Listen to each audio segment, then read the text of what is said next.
പ്രിയപ്പെട്ട ദാസൻ Joseph Sam കടന്നോളാം. എല്ലാ പ്രിയപ്പെട്ടവർക്കും കർത്താവിൻ്റെ വലിയ നാമത്തിലുള്ള വന്ദനം ഞാൻ പറയുന്നു. വീണ്ടും ഈ ദിവസവും ദൈവാന ധ്യാനത്തിനെ കടന്നുവരും കർത്താവിടെ ആക്കിയുള്ളത് ഓർത്ത് ദൈവത്തെ സ്തുതിക്കുകയാണ്. അതുപോലെ ദിനങ്ങളിൽ നാം വിധ വിഷയങ്ങളോട് നിവർത്തിയുമായിരുന്നു. വീണ്ടും വഴി സമയം വേർതിരിച്ച് ദൈവപാതകത്തിലായിരിക്കാനായിട്ട് ദൈവം നമുക്ക് നൽകിയ നല്ല അവസരത്തിനായി സ്തോത്രം ചെയ്യുന്നു.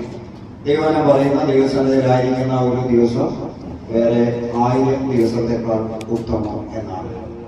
അതുകൊണ്ട് 1 മണിക്കൂർ സമയം വേറിട്ട ദൈവസന്നിധിയിലായിരിക്കുന്ന വേറെ 1000 മണിക്കൂറുകളേക്കാൾ ഉത്തമമാണ് എന്ന് ഓർക്കുമ്പോൾ ദൈവത്തിൽ അധികം സന്തോഷിക്കാൻ നമുക്ക് വകയുണ്ട്. നാം ദൈവവചനത്തിന് മുമ്പാകെ ആയിരിക്കുമ്പോൾ ദൈവവചനം സ്വർഗത്തിൽ എന്നേക്കും സ്ഥിരമായ വചനമാണ്. അത് ഗ്രഹിക്കുവാനും മനസ്സിലാക്കുവാനും വളരെ വാഞ്ചയോടുകൂടെ പത്രോസ് പറഞ്ഞുപോലെ ഇപ്പോൾ ശിശുക്കളെ പോലെ രക്ഷയ്ക്കായി വളരുവാൻ മായമില്ലാത്ത പാൽ കുടിക്കാൻ വാഞ്ചിക്കണമെന്നാണ്. നമുക്ക് വളർച്ച ആവശ്യമുണ്ടെങ്കിൽ മായമില്ലാത്ത പാലാകുന്ന ദൈവവചനം നമ്മൾ ദിനംതോറും കുടിച്ച് വളരേണ്ടതാണ്. അവിടെ പറയുന്ന കാര്യങ്ങളെ കുറിച്ചൊന്ന് വിശദീകരിക്കാനായിട്ട് ഞാൻ പോകുന്നു. നമ്മൾ അതെവിടെ ചിന്തിച്ചുകൊണ്ടിരിക്കുന്ന നെഹമ്യാവിന്റെ പുസ്തകമാണല്ലോ. നെഹമ്യാവിന്റെ പുസ്തകത്തെ കുറിച്ച് നാം പഠിക്കുമ്പോൾ ഞാൻ പറയുകയുണ്ടായി, നെഹമ്യാവ് തൊട്ട് മുമ്പുള്ള ഈ 2 പുസ്തകങ്ങൾ ഒന്നിച്ച് ആയിരുന്നു. എസ്രാ നെഹമ്യാ പുസ്തകങ്ങള് നേരത്തെ ഒന്നിച്ചായിരുന്നെന്നും പിന്നീടാണ് രണ്ടാക്കിയതെന്നൊക്കെ പറയപ്പെടുന്നു. അങ്ങനെ മനസ്സിലാക്കുന്നു. അതുകൊണ്ട് ഈ 2ന്റെയും പശ്ചാത്തലം ഒന്നിച്ചു നിൽക്കുന്നത് കൊണ്ടും ദൈവാലയത്തോട് ചേർന്ന മതി ഇങ്ങനെ നിൽക്കുന്നത് കൊണ്ടും അത് രണ്ടും ഒന്നിച്ച് ചേർന്ന് ചിന്തിച്ച് പോയേണ്ടതാണ്. അതുകൊണ്ട് ഇന്നലെ ഞാൻ ചിന്തിച്ചു വന്നതിൽ ഒരു കാര്യം വളരെ പ്രത്യേകമായി കൂടെ പറയാനുണ്ട്. അതിനുശേഷം ഈ വാക്യത്തിലേക്ക് നാം കടന്നു വരുന്നു. നമുക്ക് സക്രിയ പ്രവചനം 4-ാം അധ്യായത്തിന്റെ 6 മുതൽ 9 വരെയുള്ള വാക്യങ്ങൾ ഒന്ന് വേഗം വായിക്കാം. വേഗം.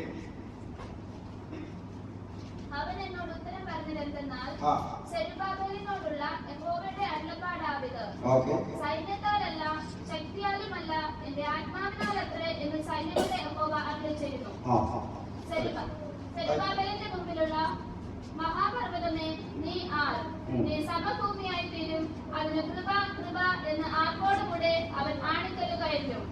യഹോവയുടെ അരുളപ്പാട് എനിക്കുണ്ടായിരുന്നെന്നാൽ, സെരുബ്ബാബേലിന്റെ കൈ ഈ ആലയത്തിന് അടിസ്ഥാനമിട്ടിരിക്കുന്നു. അവന്റെ കൈ തന്നെ അത് തീർക്കും. സൈന്യങ്ങളുടെ യഹോവ എന്നെ നിന്റെ അടുക്കൽ അയച്ചിരിക്കുന്നു എന്ന് നീ അറിയും. പരിശുദ്ധമായ നാമവാഴ്ത്തപ്പെട്ട് ഇവിടെ വായിച്ച വാക്യത്തിലെ ദൈവത്തിന്റെ ആത്മാവ് സെരുബ്ബാബേലിനോട് പറയുകയാണ്, നീയാണ് ആലയത്തിന് അടിസ്ഥാനമിട്ടത്, നീ തന്നെ അത് പണിതു. ദൈവങ്ങളുടെ ഒരു കാര്യം നാം വളരെ വ്യക്തമായി അറിയേണ്ടതായിട്ടുണ്ട്. ദൈവം നമ്മെ ഏൽപ്പിച്ചിട്ടുള്ള ഓരോ വ്യക്തിയുടെയും ഓരോ ശുശ്രൂഷകളെ ഏൽപ്പിച്ചിട്ടുണ്ട്. ഓരോന്നും ചെയ്യാനായിട്ട് ദൈവം നമ്മളെ വിളിച്ച് നമ്മെ ആക്കി വെച്ചിട്ട് നാം തന്നെ ചെയ്തേ പറ്റൂ. നോബഡി മറ്റാരെയും ദൈവം അതിനായി കണ്ടിട്ടില്ല. കർത്താവ് എന്തിനായി നമ്മെ വിളിച്ചു എന്നുള്ള ബോധ്യ ദിവസങ്ങൾ നമ്മുടെ ജീവിതത്തിൽ ഉണ്ടാകേണ്ടതാണ്. അതിനൊരു ദൈവ സ്നേഹം നമ്മുടെ ഹൃദയത്തിൽ നിറയപ്പെടുന്നെങ്കിൽ മാത്രമേ സാധിക്കത്തുള്ളൂ. അതിലേക്ക് നാം വിശദമായി വിവിധമായിട്ടുള്ള വാളുകളെ കുറിച്ചൊക്കെ ഞാൻ പറയാൻ പോകുന്നുണ്ട്. എന്നാൽ ഇവിടെ വായിക്കുന്നു, ദൈവം പറയുന്നു, സെരുബ്ബാബേലേ, നിന്നെ കൊണ്ട് തന്നെ, നീയാണ് അടിസ്ഥാനമെടുത്തതെങ്കിൽ നിന്നെ കൊണ്ട് തന്നെ അത് പറയുക. നാം ആരംഭിച്ചിട്ടുള്ള നമ്മെ കുറിച്ച് ദൈവം ആഗ്രഹിച്ച് ചെയ്യുവാൻ നമ്മെ തന്നെ ദൈവം ഉപയോഗിക്കുന്ന, അത് സ്ത്രീയാകട്ടെ പുരുഷനാകട്ടെ പ്രായപൂർണവരാകട്ടെ കൂടിയവരാകട്ടെ ഏത് വിധത്തിലുള്ള അനുഭവത്തിലായിരിക്കുന്ന ആളായിക്കോട്ടെ, അതൊന്നും വിഷയമല്ല. ഇന്ന് രാത്രി ദൈവനെ നിങ്ങളെ കുറിച്ച് ഉദ്ദേശിക്കുന്ന നമ്മിലൂടെ നിവർത്തിക്കുവാനായിട്ട്, നമ്മിലൂടെ പൂർത്തീകരിക്കാനായിട്ട് നമ്മുടെ ദൈവം സർവശക്തനായ ദൈവമാണ് എന്നുള്ള കാര്യം നാം മറക്കരുത്. അതുകൊണ്ട് നാം അതിനെക്കുറിച്ചുള്ള ശരിയായ ബോധമുണ്ടാകണം. ജീവിതത്തിലെതിരെ അതിന് മുന്നിൽ ഒരുപാട് പ്രശ്നങ്ങളോ പ്രതികൂലങ്ങളോ മറ്റെന്തെല്ലാം വിഷയങ്ങളോ നമ്മുടെ ജീവിതത്തിൽ വന്നാലും നമ്മളെ ദൈവം പൂർത്തീകരിക്കാനായി ശക്തിയായിരിക്കും.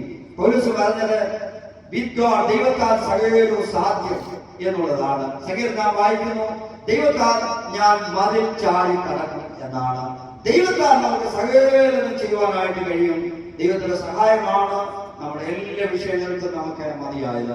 എന്നാൽ ഇതിനെ തൊട്ട് മുമ്പ് നമ്മൾ മനസ്സിലാക്കുമ്പോൾ 4:23-24 വായിക്കണം. ഞാൻ പറയാം, അല്ലെങ്കിൽ പെട്ടെന്ന് മറ്റേ അവിടെ പുസ്തകത്തിലേക്ക് കിടക്കാൻ പറ്റുന്നില്ല. അവിടെ വായിക്കുന്ന ശമരിയർ കടന്നു വന്നിട്ട് ദൈവത്തിന്റെ ആലയത്തിന്റെ പണിയെ തടസ്സപ്പെടുത്തുവാനായിട്ട് ശ്രമിക്കുന്നതായിട്ടാണ് കാണുന്നത്.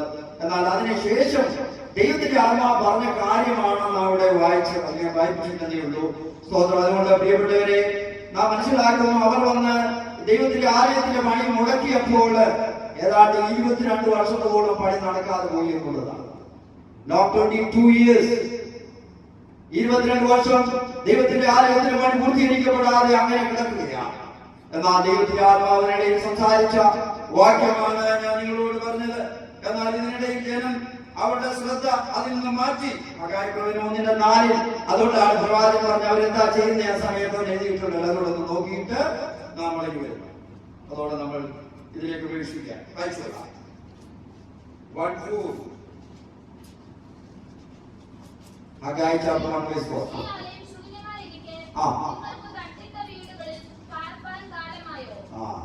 എന്താണ് ഇവിടെ അറിയാമോ കാര്യം? ജനം ഇപ്പോൾ ദൈവവിഷയമെല്ലാം വിട്ടു. ദൈവകാര്യത്തെ കുറിച്ചുള്ള ശ്രദ്ധയൊക്കെ അങ്ങ് വിട്ടിട്ട് ഹഗായി 1:4 പറയുകയാണ്, അവർ പോയി എന്ത് ചെയ്യാം? സ്വന്തമായ വീടുകളൊക്കെ പണിയും, അവരുടേതായ വീടുകളൊക്കെ പണിയാനുള്ള ശ്രദ്ധയിലാണ്. വേദപുസ്തകത്തിൽ പറയുന്നു, ആദ്യം വയലില് വേലയല്ല തീർക്കുക, പിന്നെ സ്വന്തം വീട് പണിയുക, സ്വന്തം കാര്യം നോക്കുക. ആദ്യം ദൈവം. ഞാൻ എപ്പോഴും പറയാം, ജീവിതത്തിൽ എല്ലാറ്റിനും ആദ്യം ദൈവമല്ല. In the beginning God. ആദ്യം ദൈവമാണ്. ദൈവത്തോട് ദൈവകാര്യങ്ങൾ ഇത് നമ്മുടെ ചിന്തയിൽ എപ്പോഴും മുന്നിലുണ്ടെങ്കിൽ പ്രിയരെ നാം ആരും ലജ്ജിച്ചു പോകുകയില്ല. ദൈവം നമ്മളെ നിശ്ചയമായിട്ട് അനുഗ്രഹിക്കും.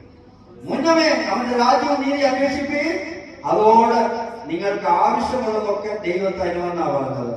പലരും പറയുന്നത് തെറ്റിച്ച് പഠിപ്പിക്കാറുണ്ട്. കർത്താവിനെ അറിഞ്ഞാൽ പിന്നെ എല്ലാം ഇങ്ങോട്ട് കിട്ടുമെന്ന്. അങ്ങനെ പുസ്തകത്തിൽ ഇല്ല കേട്ടോ, വായിച്ച് തെറ്റിച്ച് പഠിക്കരുത്. നിങ്ങൾക്ക് ആവശ്യമുള്ളതൊക്കെ നിങ്ങൾക്ക് തരാമെന്നാണ് കർത്താവ് പറഞ്ഞത്. അല്ലാതെ കളർ പറഞ്ഞാൽ കാർ വരുമെന്നും പലതും ഞാനൊന്നും പറയാൻ സമയമില്ല. എനിക്കത് സമയം കൊടുത്തെന്ന് പറഞ്ഞതേ ഉള്ളൂ. വേദപുസ്തകത്തിലെ കർത്താവ് പറഞ്ഞ വാക്യത്തെ കൃത്യമായി പഠിച്ചു. പിതാപുത്രൻ മഹത്വപ്പെടേണ്ടതിന് ചോദിക്കുന്നതൊക്കെ ചെയ്തു തരാവുന്ന, ദൈവത്തിന് മഹത്വമായത് നിനക്ക് ചെയ്തു തരാവുന്ന. അതുകൊണ്ട് ദൈവം ഒന്നും ചെയ്തു തരില്ല എന്ന് പറഞ്ഞിട്ടില്ല. നിനക്ക് ആവശ്യമുള്ളതൊക്കെ തരാമെന്ന കർത്താവ് പറഞ്ഞു. പത്രോസ് പറഞ്ഞു, ശിഷ്യന്മാരെ യേശുവിനോട് പറഞ്ഞു, കർത്താവേ, ഞങ്ങൾ സകലവും വിട്ട് നീ അനുഭവിച്ചു, ഞങ്ങൾക്ക് എന്ത് ലഭിക്കും? കർത്താവ് എന്നാ പറഞ്ഞു? എന്തെങ്കിലും പ്രത്യേകം തരാമെന്നല്ലോ പറഞ്ഞാലില്ല. ഇല്ല, കർത്താവ് പറഞ്ഞത് ലുക്ക് ദ സ്കൈ, ആകാശത്തിലേക്ക് നോക്കിയേ, പറവളെ നോക്ക്, അവ വിതയ്ക്കുന്നില്ല, കൊയ്യുന്നില്ല, കളപ്പുരയിൽ കൂട്ടിവെക്കുന്നില്ല, എന്നാൽ അതിനാവശ്യമുള്ളതെല്ലാം ദൈവം കരുതുകയാണ്. എന്ന് പറഞ്ഞാൽ ഈ പക്ഷികൾക്ക് രാവിലെ ദൈവം ഭക്ഷണം ഒരുക്കി വീട്ടിൽ കൊണ്ടുവന്ന് വായിലോട്ട് പോയി കൊടുക്കുകയാണോ ചെയ്യുന്നത്? അല്ല, അതൊരു കാര്യം നമ്മൾ പഠിക്കണം. പക്ഷെ സമയം ഭക്ഷണം എവിടെയുണ്ട്? എന്ത് ചെയ്യണം? പോയി കണ്ടെത്തി ഭക്ഷിക്കണം. ഇതാണ് വേദപുസ്തക പഠനത്തിൽ അങ്ങനെ തന്നെയാണ്. ദൈവവചനത്തിൽ നമുക്ക് ആവശ്യമുള്ള സന്ദേശമുണ്ട്. പക്ഷെ നാം എന്ത് ചെയ്യണം? അത് കണ്ടെത്തി ഭക്ഷിക്കണം. അങ്ങനെ തന്നെയാ വായിച്ചിരിക്കാൻ പറ്റും.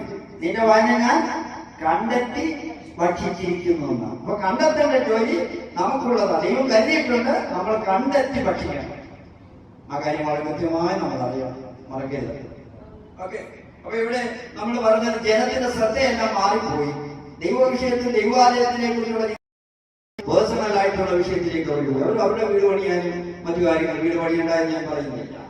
എന്നാൽ ഹഗായി പ്രവാചകൻ പറഞ്ഞു, നിങ്ങൾക്ക് ദൈവത്തിന്റെ ആലയം ഇങ്ങനെ ശൂന്യമായി കിടക്കെ തട്ടിട്ട വീടുകൾ പാർപ്പാനായിട്ട് സമയമായോ എന്ന് ചോദിക്കുന്ന അർത്ഥം എന്താണ്? ദൈവകാര്യത്തെക്കാൾ കൂടുതൽ, ദൈവ വിഷയത്തെക്കാൾ കൂടുതൽ മറ്റെന്തെങ്കിലും കാര്യങ്ങളിലാണോ നിങ്ങളുടെ ശ്രദ്ധ കേന്ദ്രീകരിച്ച്? അത് നല്ലതല്ല എന്നാണ് ദൈവത്തിന്റെ ആത്മാവിലൂടെ ഹഗായി ജനത്തോട് പ്രവചിക്കുന്നത്. എന്നാൽ ദൈവത്തിന്റെ ആത്മാവ് തന്നെ ഇവിടെ സെരുബ്ബാബേലിനെ കൊണ്ട് ആലയം പൂർത്തീകരിക്കും എന്ന് പറഞ്ഞതായി നാം കാണുകയാണ്. നാം പുസ്തകത്തിലേക്ക് തന്നെ വേഗം ഓടി വരികയാണ്. ഇവിടെ നാം വായിച്ച കഴിഞ്ഞ ദിവസം തന്നെ ആ വാക്യം വായിക്കുന്നുണ്ടായി. ആ വാക്യത്തിലേക്ക് ഒന്ന് പോയിട്ട് നമുക്ക് അവിടെ നിന്ന് തുടങ്ങാം.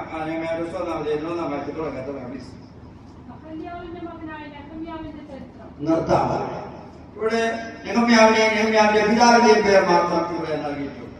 ഈ നെഹമ്യാവ് എന്ന പേര് 3 പേരുകൾ ഈ നെഹമ്യാവിന്റെ പുസ്തകത്തിൽ തന്നെയാണ്. 3 names. നെഹമ്യാവ് എന്ന പേര് 3 പേർക്കുണ്ട്. ആർക്കൊക്കെയാ? ഇതൊരു പഠനമല്ലേ, ഒന്ന് പറയേണ്ടതല്ലേ, ഒന്ന് പറയാം. ഇവിടെ വായിച്ച ഈ പാനപാത്രവാഹനായി അർത്ഥകശിഷ്ട രാജാവിന്റെ പാനപാത്രവാഹനായ നെഹമ്യാവിന് ഒരാൾ. അടുത്ത 3-ാം അധ്യായത്തിന്റെ 16-ാം വാക്യത്തിൽ വായിച്ചു. വേഗം വായിച്ചു. 3 പേരെ നമുക്ക് വേഗം നോക്കാം.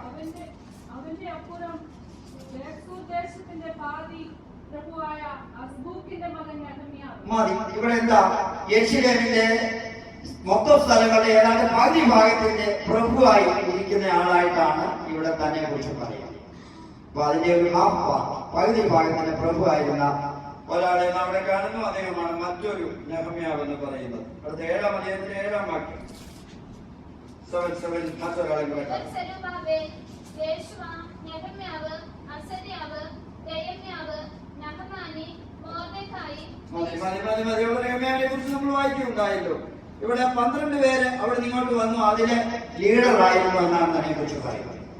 ഇപ്പൊ എക്സായി പ്രവാസത്തിൽ മടങ്ങി വന്ന 12 പേരിൽ ഒരു ലീഡറായിട്ടുള്ള ആളായിരുന്നു. ഈ പുസ്തകത്തിൽ തന്നെ ഈ പേര് 3 പേർ അറിയപ്പെടുന്നു ഞാൻ പറഞ്ഞു. പാനപാത്രവാഹകൻ മറക്കണ്ട. അതുപോലെ തന്നെ രണ്ടാമതായി പറഞ്ഞ ആരാണ്? ഈ ദേശത്തിന്റെ പകുതി ഭാഗത്തിന്റെ പ്രഭുവായിരുന്ന മറ്റൊരു നെഹെമ്യാവ്. കൂടാതെ പ്രവാസത്തിൽ നിന്ന് മടങ്ങി വന്ന 12 പേരുടെ ലീഡറായിട്ടുള്ള ഒരാളായി നെഹെമ്യാവിനെ കാണാം. ഈ 3 നെഹെമ്യാവിനെയാണ് ഈ പുസ്തകത്തിൽ തന്നെ നമുക്ക് കാണുവാനായി കഴിയും. മാത്രമല്ല നാം മനസ്സിലാക്കുന്നു, ഈ പുസ്തകം നാം പഠിക്കുമ്പോൾ ഇതിനു മുൻപ് തന്നെ മനസ്സിലാക്കേണ്ടത് ആയിട്ടുള്ള 100 വർഷങ്ങൾക്കുള്ളിൽ 3 കൂട്ടം ആളുകൾ അതേ ദൈവത്തിന്റെ ആലയം പണിയുവാനും മതിൽ പണിയുവാനുമായിട്ട് മടങ്ങി വന്നു. ഈ നെഹെമ്യാവ് മാത്രമേ മതിൽ പണിയാൻ വന്നുള്ളൂ. അതിന് മുൻപ് 2 പേർ വന്നു. ഒന്നാമത്തെ ആള് സെരുബ്ബാബേൽ. നാം വായിക്കുന്നുണ്ട്, അദ്ദേഹം 40,000-ത്തിലധികം ആളുകളുമായി അതേ പണി വരുന്നതായിട്ട് പുസ്തകത്തിൽ വായിക്കുന്നു. വാക്യങ്ങളിലേക്കെല്ലാം വേഗം പോകണമെന്നില്ല, കുറെ ഇൻഫർമേഷൻ ആണല്ലോ. രണ്ടാമതായിട്ട് എസ്രയുടെ നേതൃത്വത്തിൽ മറ്റൊരു ഗ്രൂപ്പ് തിരികെ വരുന്നു. അതേ ദൈവത്തിന്റെ ആലയം പണി പൂർത്തീകരിക്കാനും മറ്റുമായി മടങ്ങി വരുന്നു. മൂന്നാമതായിട്ടാണ് നെഹെമ്യാവ് മടങ്ങി വരുന്നതായിട്ട് കാണുവാനായി കഴിയും. അങ്ങനെ മൂന്നാമത് 537 സെരുബ്ബാബേലിന്റെ നേതൃത്വത്തിൽ കടന്നു വന്നത്. എസ്രയുടെ പുസ്തകത്തിൽ എഴുതിയിട്ടുണ്ട്, നിങ്ങൾക്ക് വേണമെങ്കിൽ വായിച്ചു നോക്കാൻ കഴിയും. വായിക്കേണ്ട 2-ാം അധ്യായം 64-67 വരെ വാക്യങ്ങൾ രേഖപ്പെടുത്തിയിട്ടുണ്ട്. 458 രണ്ടാമതായി എസ്രയുടെ നേതൃത്വത്തിൽ മടങ്ങി വന്നതിനെ കുറിച്ച് നാം വായിക്കുകയാണ്. മൂന്നാമതായി 445 അത് നെഹെമ്യാവിന്റെ നേതൃത്വത്തിലും ഒരു കൂട്ടം അത് ഈ പണിക്കാർ, പ്രത്യേകിച്ച് നെഹെമ്യാവിന്റെ നേതൃത്വത്തിൽ ഇടിഞ്ഞു കിടക്കുന്ന അതിൽ പണിയുവാനായിട്ട് മടങ്ങി വന്നതായിട്ടാണ് കാണുന്നത്. നാം മനസ്സിലാക്കുമ്പോൾ എസ്രയും സെരുബ്ബാബേലും ഒക്കെ കടന്നു വന്നു, ആലയം പണിതു തീർത്തു. എങ്കിൽ പോലും മതിലിന്റെ പണി തീർക്കുവാനായിട്ട് അവർ ശ്രദ്ധിച്ചില്ല. എന്തുകൊണ്ടാണ്? അവർ ഉദാസീനതയുള്ളവരായിരുന്നു എന്നുള്ളതാണ് അതിന് കാരണമെന്നാണ് നാം മനസ്സിലാക്കുന്നത്. ദൈവത്തിന്റെ ആലയത്തിന്റെ മതിൽ പണിയാനുള്ളതാണല്ലോ നെഹെമ്യാവിന്റെ പുസ്തകത്തിലെ പ്രധാനമായ വിഷയം തന്നെ. മതിൽ എന്തിനുള്ളതാണ്? നമുക്ക് എല്ലാവർക്കും അറിയാം, പ്രൊട്ടക്ഷനെ കാണിക്കുന്നതാണ്.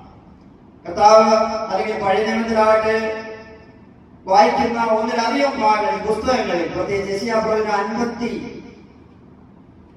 55-ാം അധ്യായത്തിൽ നമ്മൾ ഒരു തോട്ടത്തെ കുറിച്ച് വായിക്കുന്നുണ്ട്. തോട്ടം പറയാൻ വേണ്ടിയാണ്. ആ തോട്ടം ദൈവം ഉണ്ടാക്കിയിട്ട് ആ തോട്ടത്തിൽ എന്ത് ചെയ്യുന്നു? നല്ല മുന്തിരി വഴി കൊണ്ടുവന്ന് നട്ടു, അതിന് വേലി കെട്ടിയെന്ന് അവിടെ കാണുന്നു. അതൊരു ഫെൻസ് വാസത്തിന് അതുപോലെ ഉള്ളതാണ്. എന്തിനാ? നല്ല ഫലം കായ്ക്കുക. അതിന് വേലി കെട്ടിയിരിക്കുന്നുള്ള പ്രത്യേക പദം അവിടെ ഉണ്ട്. വേലി കെട്ടിയത് ഇല്ലേ? വേലിയെ കുറിച്ചൊന്നും പറയാൻ വേണ്ടിയാണ്. അതുപോലെ തന്നെ ഉത്തമഗീതത്തിൽ എഴുതിയിട്ടുണ്ട്. ഉത്തമഗീതം പറയുന്ന കാര്യം എന്താണ് നാം മനസ്സിലാക്കുന്നത്? യെശയ്യാപ്രവചനത്തിൽ മാത്രം ഉത്തമഗീതത്തിൽ പറയുന്നു. ഉത്തമത്തിൽ പറയുന്നത് ദൈവത്തിന്റെ സഭ ഒരു തോട്ടമാണ്. തോട്ടം, ഗാർഡനായിട്ട് ഒരു തോട്ടം, കെട്ടിയടച്ച തോട്ടം. തോട്ടമല്ല, കെട്ടിയടച്ച തോട്ടം എന്നാണ്. കെട്ടിയടച്ച തോട്ടം. അപ്പോൾ ഈ യെശയ്യാപ്രവചനത്തിൽ 5-ാം അധ്യായത്തിലാണ് ഞാൻ 55 പറഞ്ഞത്. 5 ഓക്കെ, എന്റെ ഓർമ്മയിൽ നിന്ന് പറഞ്ഞാൽ ഓക്കെ. 5 കാണുന്ന നല്ല മുന്തിരി വഴി ഇസ്രായേലിൽ കൊണ്ടുവന്ന് നട്ടു, അത് കായ്ച്ചത് ആകാത്ത മുന്തിരിങ്ങയാണെന്ന് ഞാൻ അവസാനം എഴുതിയിട്ടുണ്ട്. പക്ഷെ അവിടെ ഒരു കാര്യം ഞാൻ പറയാൻ വന്നത്, ദൈവം കെട്ടിയതായിട്ടുള്ള വേലിയെ ദൈവം തന്നെ പൊളിച്ചു കളഞ്ഞു എന്നാണ്. എന്തുകൊണ്ട്? അത് കായ്ച്ചത് നല്ലതല്ലാത്തതുകൊണ്ടാണ്. അതുകൊണ്ട് ദൈവം അതിനെ ശത്രുവിനെ ഏൽപ്പിച്ചു കൊടുക്കുകയാണ് ചെയ്തതെന്ന് നമ്മൾ വായിക്കുക ഇല്ലേ? അത് കാട്ടുപന്നി അതിനെ മാറ്റി കളഞ്ഞു എന്നൊക്കെ നമ്മളവിടെ വായിക്കുന്നുണ്ട്. അപ്പോൾ ദൈവത്തിന്റെ സഭ അതിനെ മതിലുള്ളതാണ്. അതിനെ സുരക്ഷിതമായി സൂക്ഷിക്കാനായിട്ടാണ് ദൈവം ആഗ്രഹിക്കുന്നത്. അതുകൊണ്ട് പ്രിയപ്പെട്ടവരെ, അപ്പോൾ ദൈവസഭയിൽ ആയിരിക്കുന്നവരെ ദൈവം തന്റെ കൃപയുടെ മറവിൽ സൂക്ഷിക്കും. ദൈവം നമ്മളെ സൂക്ഷിക്കുവാനായിട്ട് ആയിരിക്കുന്നതിന് യാതൊരു സംശയമില്ല എന്നുള്ള കാര്യം നാം പ്രത്യേകം മനസ്സിലാക്കുകയാണ്. എന്നാൽ ജനഉദാസീനതയുള്ളവരായിരുന്നതുകൊണ്ട് ദൈവത്തിന്റെ ആലയത്തിന്റെ പണി ഒരു പരിധിവരെ പൂർത്തീകരിക്കപ്പെട്ടുവെങ്കിലും അതിൽ പണി പൂർത്തീകരിക്കപ്പെടാതെ കിടക്കും. നെഹെമ്യാവിനെ കുറിച്ച് നമ്മൾ വായിക്കുമ്പോൾ, നെഹെമ്യാവ് യെരൂശലേമിലേക്ക് അർത്തഹ്ശ രാജാവിനാൽ ഐക്യപ്പെട്ടതായിട്ടുള്ള ഒരു ഗവർണറായിരുന്നു, ദേശാധിപതി എന്നാണ് മലയാളത്തിൽ കൊടുത്തിട്ടുള്ളത്. അതേക്കുറിച്ച് നാം പ്രധാനമായി താനെ ഭൗതിക കാര്യങ്ങൾ രാഷ്ട്രീയ കാര്യം കൈകാര്യം ചെയ്യുന്നയാളാണ്. അപ്പോൾ തന്നെ എസ്രയെ കുറിച്ച് നാം മനസ്സിലാക്കുന്നു. അദ്ദേഹം ദൈവജനമായ എസ്രാ ഒരു ശാസ്ത്രിയായിരുന്നു, ഒരു സ്ക്രൈബായിരുന്നു, ഒരു റബിയായിട്ട് ദൈവജനം പഠിപ്പിക്കാനായിട്ട് ആയിരുന്ന ഒരു പുരോഹിതൻ എന്ന നിലയിൽ കൂടെ തന്നെ കാണുകയാണ്. എസ്രാ പുരോഹിതൻ നമ്മൾ വായിക്കുന്നു. പുരോഹിതനും സ്ക്രൈബുമായിരുന്നു പ്രധാനമായിട്ട്. എന്നാൽ സെരുബ്ബാബേലിനെ കുറിച്ച് നാം വായിക്കുന്നുണ്ട്. അപ്പോൾ ഇവിടെ പ്രത്യേകിച്ച് നെഹമ്യാവിനെ കുറിച്ച് നാം പറയുമ്പോൾ നെഹമ്യാവ് വളരെ പ്രത്യേകമായിട്ട് ഭൗതിക കാര്യങ്ങൾ നോക്കുന്ന ആളാണെങ്കിൽ പോലും ദൈവത്തിന്റെ വാരം കഴിഞ്ഞപ്പോൾ തനിക്കുണ്ടായതായ വേരിയേഷൻ തന്റെ ജീവിതത്തിലുണ്ടായ തീരുമാനത്തിലേക്ക് നാം വരുന്നു. എന്നാൽ അതിന് മുൻപായി പുസ്തകത്തെ കുറിച്ച് ഒന്ന് രണ്ട് കാര്യങ്ങളൊക്കെ പറയുകയാണ്. ഏത് ഉദ്ദേശത്തോടു കൂടെയാണ് ഈ പുസ്തകം എഴുതിയെന്നുള്ളത്, എന്താണ് ഇതിന്റെ പിന്നിലും ഈ ദൈവത്തിന്റെ ആത്മാവ് ഈ പുസ്തകം എഴുതി നമുക്ക് തന്നതിന്റെ എങ്ങനെയാണ് തകർക്കപ്പെട്ട ഒരു മതിൽ പണിയാൻ കഴിയുന്നത് എന്നുള്ള കാര്യം മനസ്സിലാക്കാൻ കഴിയുക. തകർക്കപ്പെട്ട മതിലിനെ നെഹമ്യാവിനോട് ദൈവത്തിന് എങ്ങനെ പണിയാൻ കഴിയും എന്നുള്ളതാണ് ഇതിന്റെ ലക്ഷ്യം അല്ലെങ്കിൽ ഉദ്ദേശം എന്ന് പറയുന്നത്. ഈ പുസ്തകം എഴുതപ്പെട്ടത് BC 433 ആണ് എന്ന് നാം മനസ്സിലാക്കുകയാണ്. ഏതാണ്ട് 12 വർഷത്തെ ചരിത്രമാണ് ഇതിലുള്ളത്. 445 മുതൽ 433 വരെയുള്ള കാലഘട്ടം. ഇത് എഴുതിയാലാണ് ഞാൻ നേരത്തെ പറഞ്ഞു. എസ്രായേൽ നെഹമ്യാവ് ചേർന്ന് എഴുതിയെന്നും രണ്ടഭിപ്രായങ്ങളാണുള്ളത്. അഭിപ്രായ വ്യത്യാസത്തിനെ കുറിച്ചൊന്നും ചിന്തിച്ച് പാർപ്പെടേണ്ട കാര്യമില്ല. ഇതില് വേദോത്സവത്തിലെ 16-ാമത്തെ പുസ്തകമാണിത്. 13 അധ്യായങ്ങൾ, 406 വാക്യങ്ങൾ ഇതിലുണ്ട്. 406 വാക്യങ്ങൾ ഓർത്തുള്ളത്. ഇതിന്റെ കീവേഴ്സുകളാണ് ഞാൻ പറഞ്ഞ താക്കോൽ വാക്യങ്ങൾ. 6-ന്റെ 15, 16, 8-ന്റെ 8 കഴിഞ്ഞ ദിവസം വായിച്ചു. അതിന്റെ വിശദീകരണങ്ങൾ പിന്നാലെ നൽകുന്നു. അത് രണ്ടും വിഷയങ്ങളാണ് എന്നുള്ളതെന്നും കഴിഞ്ഞ ദിവസം ഞാൻ പറഞ്ഞു. ഒന്നാമത്തെ കാര്യം തകർന്നു കിടന്ന മതിൽ പണിയുന്നു. 2, ജനത്തെ നവോത്ഥാനത്തിലേക്ക് നവീകരണത്തിലേക്ക് വരുത്തുന്നു. ഈ 2 കാര്യങ്ങളാണ് പ്രധാനമായി പുസ്തകം ഊന്നിപ്പറഞ്ഞ് നമ്മെ പഠിപ്പിക്കുന്നത്. അത് വ്യക്തമാക്കുന്ന 2 പ്രധാന വാക്കുകൾ ആണ് ഇവിടെ കീവേഡായിട്ട് കൊടുത്തിട്ടുള്ളത്. ഏറ്റവും പ്രധാനപ്പെട്ട വിഷയം എന്താണെന്ന് പറയാനാണ് കീവേഡ് ഉപയോഗിക്കുന്നത്. അതുകൊണ്ടാണ് ആ 2 വാക്യങ്ങൾ നമ്മൾ പറഞ്ഞത്. ഇവിടെ മറ്റൊരു കാര്യം, ദൈവത്തിന് നമ്മളെ കുറിച്ചുള്ള ഉദ്ദേശം എന്താണ് ഈ പുസ്തകത്തിൽ നാം പഠിക്കുന്നതിലൂടെ. ഏത് പ്രശ്നങ്ങളെയും പ്രതികൂലങ്ങളെയും നടുവിൽ എങ്ങനെ ദൈവത്തോടുകൂടെ നിന്ന് നമ്മളെ ഏൽപ്പിച്ച ദൗത്യം പൂർത്തീകരിക്കാമെന്നുള്ള കാര്യമാണ് ഈ പുസ്തകത്തിലൂടെ നമുക്ക് നൽകുന്ന പാഠം. നെഹമ്യാവിന്റെ ജീവിതത്തിൽ പ്രശ്നവും പ്രതികൂലമൊന്നും വളരെ ചെന്നപ്പോൾ വളരെ അനുകൂലമായ സാഹചര്യങ്ങളൊന്നും ഉണ്ടായത്. ഒരുപാട് പ്രതികൂലങ്ങളെ നേരിട്ടാണ് നെഹമ്യാവ് പണി പൂർത്തീകരിച്ചതെന്നുള്ളത് നാം പഠിക്കുമ്പോൾ മനസ്സിലാകുന്നതാണ്. അപ്പോൾ പ്രതികൂലങ്ങളെയും പ്രശ്നങ്ങളെയും നടുവിൽ എങ്ങനെ നിലനിന്ന കർത്താവിനെ പ്രവൃത്തി പൂർത്തീകരിക്കാം എന്ന ഈ പുസ്തകം നമ്മെ പഠിപ്പിക്കുകയാണ്. ഇന്ന് സന്ധ്യാവേള പ്രിയപ്പെട്ടവരെ, ദൈവം നമ്മളെ ഏൽപ്പിച്ച ദൗത്യം അതേ വിശ്വസത്തോടെ നിർവഹിക്കുവാനായി ഏതെല്ലാം പ്രതികൂലങ്ങൾ അത് എഴുന്നേറ്റ് വന്നാലും കടന്നു വന്നാലും അതിന്മേലെല്ലാം ജയം നൽകി നമ്മെ ശക്തിയോടെ പൂർത്തീകരിക്കുവാനായിട്ട് ദൈവം നമ്മളെല്ലാവരെയും സഹായിക്കും എന്നതിന് യാതൊരു സംശയമില്ല. അതുകൊണ്ട് ആ കാര്യം വളരെ നന്നായി മനസ്സിലാക്കുവാനായിട്ട് നമുക്കിടയായി തീരണം എന്ന് ഞാൻ സ്നേഹത്തോടെ നിങ്ങളെ ഓർമ്മിപ്പിക്കുകയും ചെയ്യും. നെഹമ്യാവ് ആരായിരുന്നു എന്ന് നമുക്കറിയാം. നെഹമ്യാവിടെ ഒരു പാനപാത്രവാഹകനായിരുന്നു. പാനപാത്രവാഹകന്റെ പരിപാടി എന്താണെന്ന് കഴിഞ്ഞ ദിവസം ഞാൻ ചിലപ്പോൾ സൂചിപ്പിച്ചിട്ടുണ്ടാകാം. താനെ രാജാവിനെ വീഞ്ഞ് പകർന്നു കൊടുക്കുന്നയാളാണ്. പ്രധാനമായി താൻ ചെയ്യുന്ന കാര്യം അതാണ്, വീഞ്ഞ് പകർന്നു കൊടുക്കുക. ഒരുപക്ഷെ ശത്രുക്കൾ ആരെങ്കിലും ഈ വീഞ്ഞിൽ വിഷയവുമായി എന്തെങ്കിലും നടത്താനുള്ള സാധ്യതകളുണ്ടെന്നാണ് ചിന്തിക്കപ്പെടുന്നത്. അതുകൊണ്ട് ഭക്ഷണം ഒന്നാമത് നെഹമ്യാവ് കഴിച്ചു നോക്കിയിട്ട് അല്ലെങ്കിൽ ഈ വീഞ്ഞ് കുടിച്ചു നോക്കിയിട്ട് മാത്രമേ രാജാവിനെ കൊടുക്കാനായിട്ട് പാടുള്ളൂ എന്നുള്ളത്. അതുകൊണ്ട് തന്നെ ഒരു കപ്പലേറായി അല്ലെങ്കിൽ ആ പാനപാത്രവാഹകനായി അവിടെ നിൽക്കുമ്പോൾ നിർത്തിയിരിക്കുമ്പോൾ അസീരിയൻ സ്മാരകങ്ങളിലൊക്കെ അതിനെക്കുറിച്ചൊരു അതൊരു ചിത്രമായി വരച്ചു വെച്ചിട്ടുണ്ട്. വലത്ത് കൈയിൽ താനൊരു പാനപാത്രം പിടിച്ചിരിക്കുന്നു, ഇടത്ത് കൈയിൽ പനയോല കീറി ഉണ്ടാക്കിയിട്ടുള്ള ഒരു വലിയ വിസരി പിടിച്ചിരിക്കുന്നു, തോളിൽ ഒരു വലിയ നീണ്ട ടവൽ, വിചിത്ര തയ്യലുള്ള ഒരു ടവൽ ഇട്ടിരിക്കുന്നു. എന്തിനാ? വീഞ്ഞ് ഒഴിച്ചു കഴിയുമ്പോൾ അദ്ദേഹത്തിന്റെ ലിപ്സ് എല്ലാം തീർക്കുവാനായിട്ട്. അങ്ങനെയുള്ള ഒരു പിക്ചറാണ് അവിടെ കൊടുത്തിരിക്കുന്നതെന്നാണ് നാം മനസ്സിലാക്കുക. മാത്രമല്ല, ഈ കപ്പിയറവ് എന്നുള്ളതായിട്ടുള്ള അല്ലെങ്കിൽ പാനപാത്രവാഹകൻ എന്നുള്ള ജോലി വളരെ പ്രധാനപ്പെട്ടതായിട്ടുള്ള ഒരു ജോലിയാണ്. കാരണം രാജാവിനോട് എപ്പോഴും ആയിരിക്കാൻ കഴിയുക എന്നുള്ളത് വളരെ പ്രധാനപ്പെട്ട കാര്യമാണ്. മാത്രമല്ല, രാജാവിനോട് അത്ര ഇന്റിമസി ഉള്ളത് കൊണ്ട് തന്റെ വ്യക്തിപരമായ കാര്യങ്ങളൊക്കെ രാജാവിനോട് പറയുവാനും ആ വിഷയങ്ങളൊക്കെ സാധിച്ചെടുക്കുവാനും വളരെ ബുദ്ധിമുട്ടില്ല എന്നുള്ള കാര്യവും നമുക്ക് മനസ്സിലാക്കാനായിട്ട് ബുദ്ധിമുട്ടൊന്നുമില്ല. അപ്പോൾ ഈ കാര്യങ്ങളെല്ലാം നമ്മൾ വളരെ കൃത്യമായി മനസ്സിലാക്കുവാനായിട്ടും ഇടയാകുന്നു. ഓക്കെ, നാം വീണ്ടും ഈ പുസ്തകത്തിലെ വാക്യങ്ങളിലേക്ക് കടന്നു പോകുന്നു. ഇവിടെ നാം വായിച്ചല്ലോ, വായിക്കും. അഹല്യാവിന്റെ മകനായ നെഹമ്യാവിന്റെ ചരിത്രം. 20-ാം ആണ്ടിൽ കിസ്ലേവ് മാസത്തിൽ ഞാൻ ശൂശൻ രാജധാനിയിൽ ഇരിക്കുമ്പോൾ എന്റെ സഹോദരന്മാരിൽ ഒരുത്തനായ ഹനാനിയും യഹൂദയിൽ നിന്ന് ചില പുരുഷന്മാരും വന്നു. ഓക്കെ, 20-ാം ആണ്ട് എന്ന് പറഞ്ഞ എന്താണ് ഇവിടെ ഉദ്ദേശിച്ചത്? അർത്തകഷ്ഠ രാജാവിന്റെ ഭരണത്തിന്റെ 20-ാം ആണ്ടെന്നാണ്. അദ്ദേഹത്തിന്റെ ഭരണകാലം BC 464 മുതൽ 424 വരെയുള്ള കാലമാണ്. 464, 20 വർഷം കുറച്ചാൽ പുറകോട്ട് പോകണം. അപ്പൊ 444-45. അപ്പോൾ ഈ വർഷത്തിലാണ് ഇത് സംഭവിക്കുന്നത്. അടുത്ത മാസം കിസ്ലേവ് എന്ന് പറയുന്നത് ഇപ്പോഴത്തെ ഈ ടൈമാണ്. ഞാൻ കഴിഞ്ഞ ദിവസം പറഞ്ഞ മാസങ്ങൾ ഹാഫിൽ തുടങ്ങുന്നത്. നവംബർ 15 to ഡിസംബർ 15 ഈ പറഞ്ഞ മാസം. അപ്പോൾ ഏതാണ് ഇപ്പോഴത്തെ ഈ സമയം? നെഹമ്യാവ് എവിടെ നിന്ന്? ശൂശനിൽ നിന്ന് ജെറുസലേമിലേക്ക്, പേർഷ്യയിലുള്ള ശൂശൻ രാജധാനിയിൽ നിന്ന് യെരൂശലേമിലേക്ക് പോയ സമയം, അവിടെ എത്തിയ സമയം ഈ ടൈമാണ് എന്നുള്ള കാര്യം നാം കൃത്യമായി മനസ്സിലാക്കിയാണ്. അത് എവിടെ നാം വായിക്കുകയാണ്? ശൂശൻ എന്നുള്ളത് പഴയ ഈ സ്ഥലത്തിന്റെ ക്യാപിറ്റലായിട്ടുള്ള സ്ഥലമാണ്. ശൂശൻ എന്നുള്ളത് ഏൻഷ്യന്റ്, ഈ പേർഷ്യയുടെ ഏൻഷ്യൻ ക്യാപിറ്റൽ ആയിരുന്നു എന്ന് നാം മനസ്സിലാക്കുന്നു. ശൂശൻ എന്നുള്ള ഈ സ്ഥലത്തെ കുറിച്ച് വേദപുസ്തകത്തിൽ പല സ്ഥലങ്ങൾ ഉപയോഗിച്ചിട്ടുണ്ട്. അവിടെയെല്ലാം പോകേണ്ട കാര്യം നമുക്കില്ല. എസ്തേർ 2-ാം ഇൻഫർമേഷൻ പറയുന്നു. ദാനിയേലിന്റെ പുസ്തകം 8-ാം അധ്യായം 2-ാം വാക്യത്തിലും ശൂശനെ കുറിച്ചുള്ള പരാമർശം. ഈ രാജധാനി അല്ലെങ്കിൽ ഈ സ്ഥലം, ഈ ക്യാപിറ്റൽ പ്ലേസ് മാത്രമല്ല, ഇവിടെ നാം താഴ്ത്തു വായിക്കുമ്പോൾ അർത്തകഷ്ഠ രാജാവ് നെഹമ്യാവിനെ എന്ത് ചെയ്തു? കത്തുകളൊക്കെ കൊടുത്ത് അയക്കുന്നുണ്ട്. നേരത്തെ താൻ അങ്ങനെ ചെയ്തിട്ടുള്ളതായി നമുക്ക് കാണുന്നുണ്ട്. അതായിട്ട് വരുമ്പോഴാണ് അതിനെക്കുറിച്ച് വിശദമായി പറയുന്നത്. ഇവിടെ നാം വായിച്ചു, ശൂശൻ രാജധാനിയിൽ ഇരിക്കുമ്പോൾ എന്റെ സഹോദരന്മാരിൽ ഒരുത്തനായ ഹനാനി എന്ന് എഴുതിയിരിക്കുന്നു.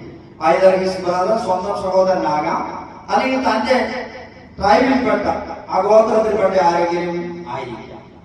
ഇതിനെക്കുറിച്ച് മറ്റൊരു ചിന്തയുള്ളത്, താനിവിടെ വരുവാനിടയായി തീർന്നത് ഇപ്പോൾ തീർച്ചയായിട്ടും നെഹമ്യാവ് രാജാവിന്റെ ഭാരപാത്രവാഹനായിരുന്നു. നേരത്തെ ഞാൻ പറഞ്ഞതുപോലെ തനിക്ക് തന്റെ ജനത്തിന് വേണ്ടി എന്തെങ്കിലും ചെയ്യാൻ കഴിയും എന്നുള്ള ഒരു സാഹചര്യം കൊണ്ട് മനസ്സിലാക്കിക്കൊണ്ടായിരിക്കാം ഒരുപക്ഷെ താൻ അവിടെ വന്നതെന്നും ഒരു ചിന്തയുണ്ട്.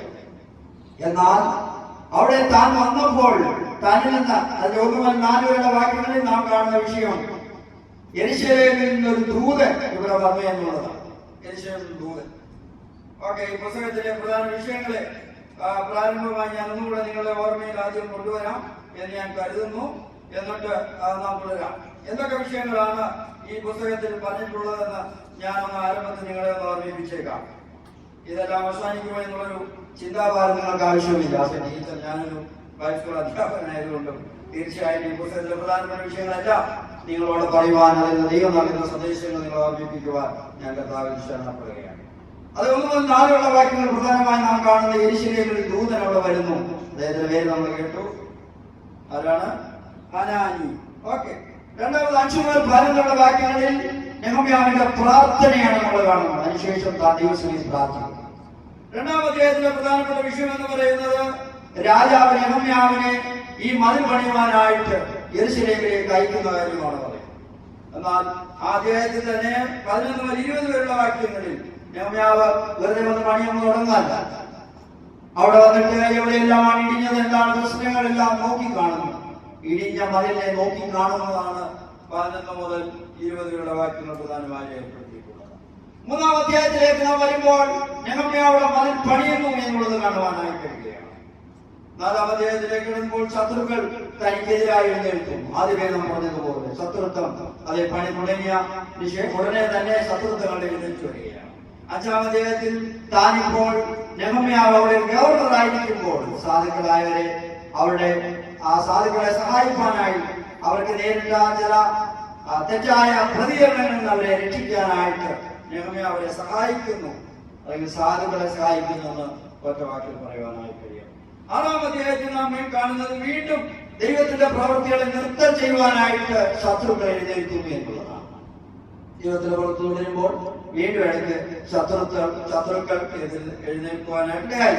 എന്നാൽ 15-ാം വാക്യം മുതൽ 7-ന്റെ 4-ാം വാക്യം വരെ കാണുമ്പോൾ ഈ എതിർപ്പുള്ള നടുവിലെല്ലാം അതെ ഭക്ഷണം കഴിക്കുകയോ കുടിക്കുകയോ എല്ലാം യഥാസമയത്തും അവർ കാവൽക്കാരെ ആക്കിയെന്നാണ് നമ്മൾ വായിക്കുന്നത്.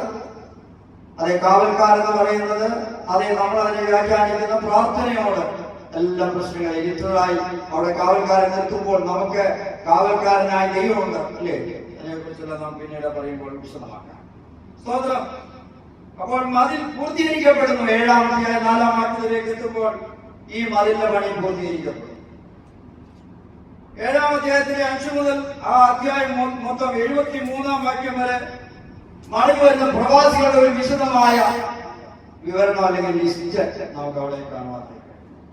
8-ാം അധ്യായം 1 മുതൽ 12 വാക്യങ്ങളിൽ ദൈവത്തിന്റെ ന്യായപ്രമാണ പുസ്തകം എസ്രാ ജനത്തെ വായിച്ചു കേൾപ്പിക്കുക.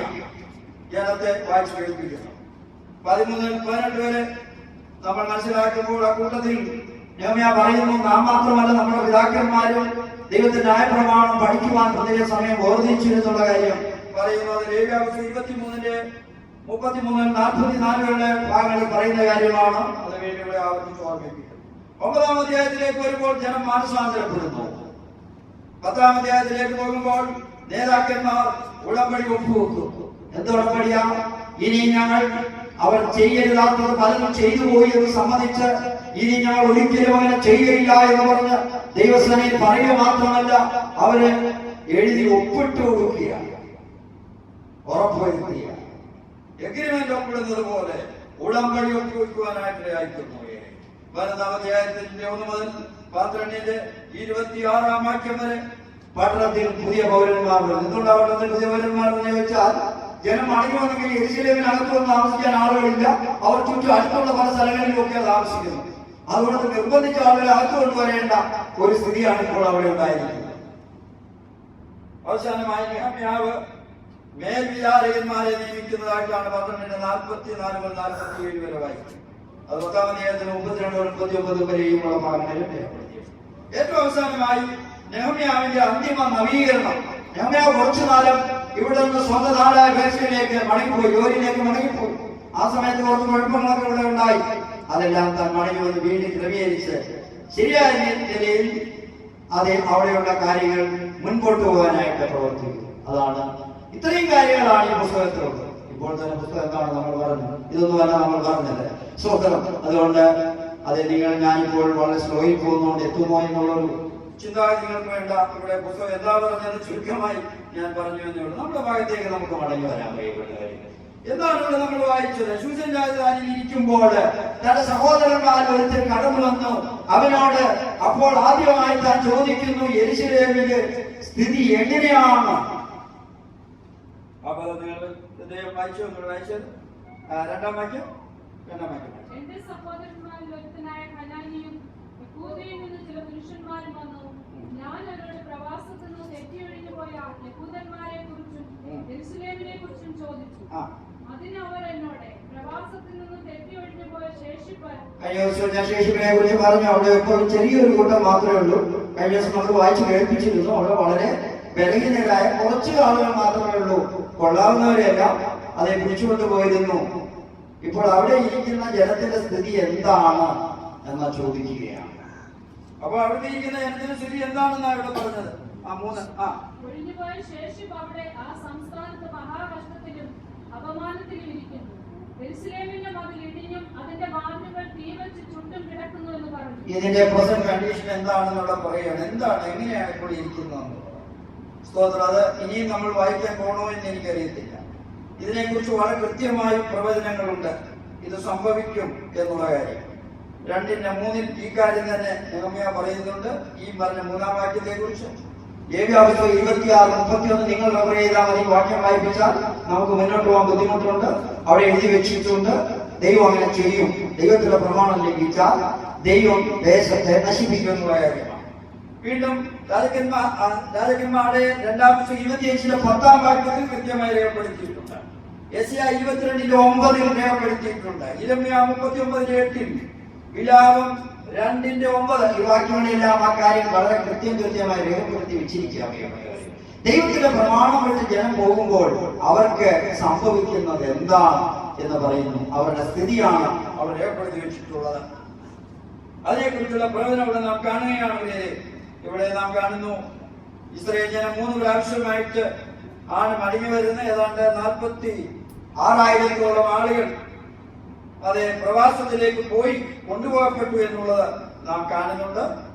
അതിനെക്കുറിച്ചുള്ള വാക്യങ്ങൾ ഞാൻ വായിക്കുന്നു. ഇതില്ലാത്ത പ്രധാന ആത്മീയ സന്ദേശങ്ങൾ മാത്രം പറയാം എന്ന് ഞാൻ കരുതുന്നു. എന്താണ് നെഹമ്യാവിനെ കുറിച്ച് നാം പഠിക്കുമ്പോൾ നാം മനസ്സിലാക്കേണ്ടത്? നെഹമ്യാവ് നല്ലൊരു ജോലിയിലൂടെ ആയിരിക്കുന്നു. താൻ തന്റെ സ്വദേശം വിട്ട് മറ്റൊരു നാട്ടിൽ നല്ല ജോലിയിൽ കഴിയുമ്പോൾ തനിക്കൊരു പക്ഷേ സ്വന്തം നാടിനെ കുറിച്ച് അത്രയും അറിയിടാനുള്ള കാര്യമൊന്നുമില്ല. താൻ അവിടെ അല്ലല്ലോ, താൻ മറ്റൊരു ദേശത്താണല്ലോ. എന്നാൽ നെഹമ്യാവിന്റെ ജീവിതത്തിൽ ഞാൻ പറയും, അതേ ദൈവത്തോടുള്ള സ്നേഹം വേണമെങ്കിൽ നമുക്കൊരു സ്നേഹത്തിന്റെ മതിൽ എന്നതിനെ പറയാം. വാൾ ഓഫ് ലവ്, സ്നേഹത്തിന്റെ. നമ്മുടെ ജീവിതത്തിൽ ഒന്നാമത് ദൈവത്തോടാണ് നമുക്ക് സ്നേഹം ഉണ്ടാകേണ്ടത്. ദൈവത്തോട് സ്നേഹമുണ്ടായാൽ ദൈവിക കാര്യങ്ങളോട് നമുക്ക് അധികം പക്ഷമുണ്ടാകും, താല്പര്യമുണ്ടാകും എന്നുള്ളതാണ് നാം മനസ്സിലാക്കുന്നത്.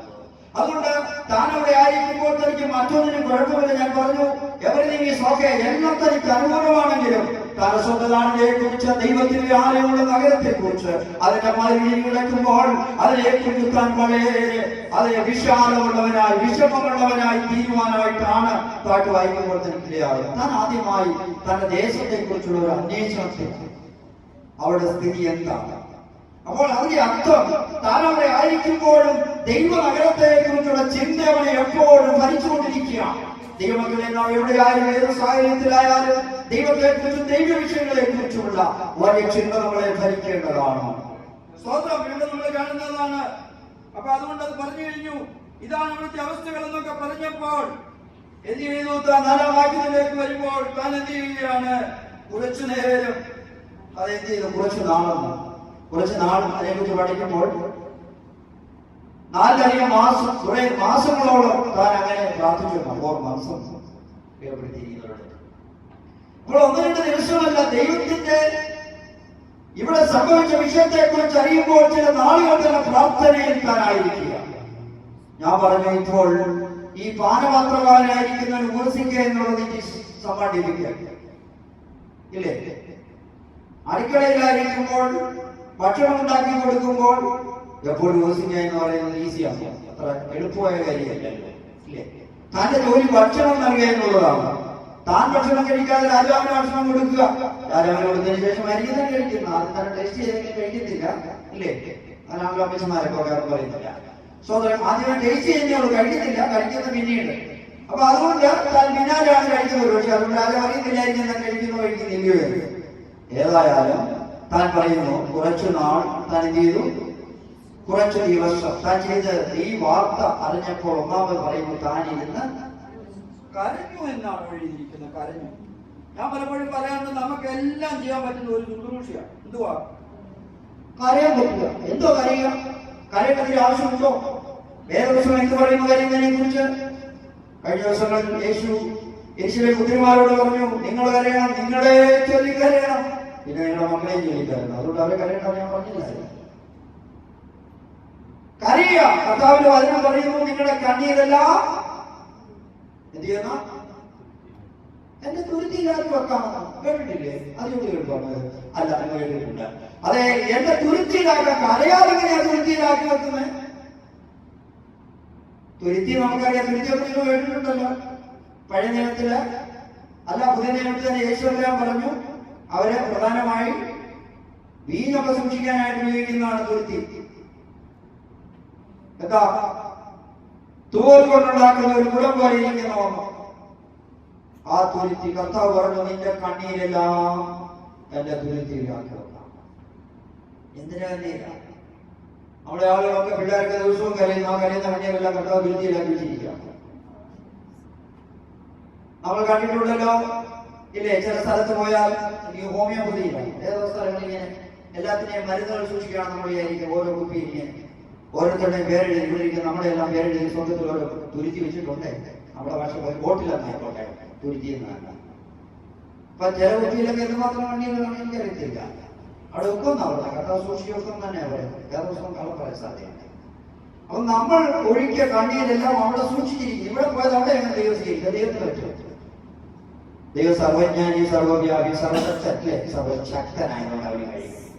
അപ്പൊ ആ കർത്താവ് പറഞ്ഞത് കള്ളം പറയാൻ സാധ്യതയില്ല. അപ്പൊ അതുകൊണ്ട് നമ്മൾ അങ്ങനെ തന്നെ വിശ്വസിക്കും 100%. ദൈവം